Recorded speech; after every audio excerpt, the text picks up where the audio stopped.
My name is Manisha Singh and I warmly welcomes you all in Mannat Nursing Academy. So आज हम वापस से कुछ MCQs हैं जिनको सॉर्ट आउट करने वाले हैं. So let's start. First question है which vitamin is essential for the absorption of calcium in the body? Calcium की एब्जॉर्प्शन के लिए हमारी बॉडी में ऐसा कौन सा विटामिन है जो बहुत ज़्यादा ज़रूरी होता है? सो हमारे पास ऑप्शन है vitamin A, vitamin B1, vitamin D and vitamin के. सो विटामिन ए जो होता है इन जनरली आई साइट के रिलेटेड काम करता है, इसका कैल्शियम के साथ कोई लेना देना नहीं है.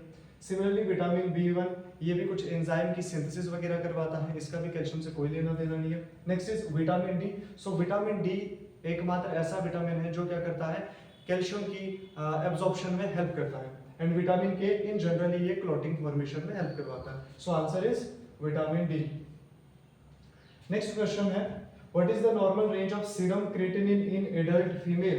एडल्ट फीमेल के ब्लड के अंदर जो क्रिएटिनिन होता है उसकी नॉर्मल रेंज कितनी होती है? सो फर्स्टली मैं बता दूं, क्रिएटिनिन का मतलब होता है मसल से जो निकला हुआ वेस्ट प्रोडक्ट होता है, that is creatinine. So in generally females के अंदर जो रेंज बताई है हमारे पास ऑप्शंस है 0.1 to 0.5 mg per dl.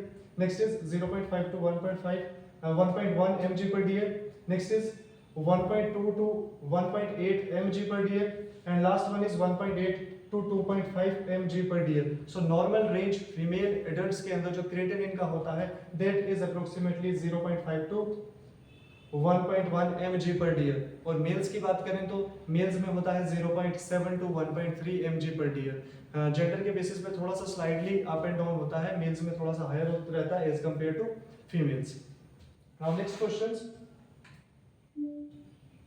Next question है which part of the brain controls respiration? Brain का कौन सा ऐसा पार्ट है जो रेस्पिरेशन को कंट्रोल करता है?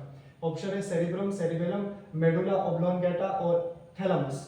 सो सेरिब्रम इन जनरली मेमोरी, इमोशंस वगैरह ये जितने भी फंक्शंस होते हैं उनको कंट्रोल करता है. सेरिबेलम पोस्चर, मूवमेंट वगैरह को कंट्रोल करता है.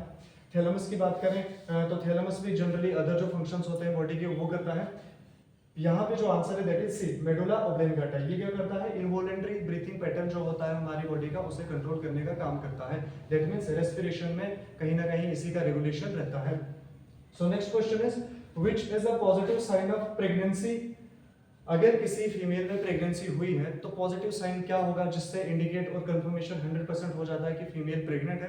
सो हमारे पास ऑप्शंस है nausea, amenorrhoea, foetal heart sound and breast tenderness. First is nausea. Female के अंदर नोजिया वगैरह इन जनरली देखने को मिलता है पर ये पॉजिटिव साइन नहीं है. इसके अलावा amenorrhoea, amenorrhoea means absence of menstrual periods या मेंस्ट्रुअल साइकिल्स की एब्सेंस हो जाना. सो इन जनरली प्रेगनेंसी में ऐसा होता है पर ये भी एक पॉजिटिव साइन नहीं है. Next is fetal heart sound. क्या जो फीटस है मदर के यूट्रस में उसकी जब हर्ट साउंड हमें सुनाई दे रही हो, सो सी ऑप्शन ये है. And last one is breast tenderness. Female की जो ब्रेस्ट है उसमें टेंडरनेस होना.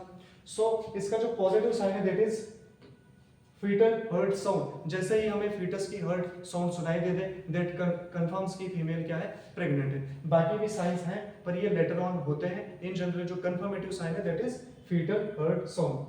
नाउ आई होप कि आप लोगों को ये सारे क्वेश्चन समझ में आ गए होंगे. Thank you so much.